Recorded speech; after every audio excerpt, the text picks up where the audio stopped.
Do you want to protect your content and promote your brand? Adding an image watermark is a simple way to display your logo or signature on every video you create. In this tutorial, I'll show you how to add an image watermark in CapCut Mobile.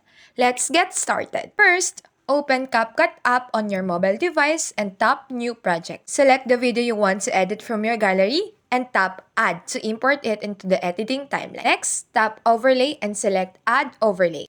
Choose the logo or image you want to use as a watermark from your gallery.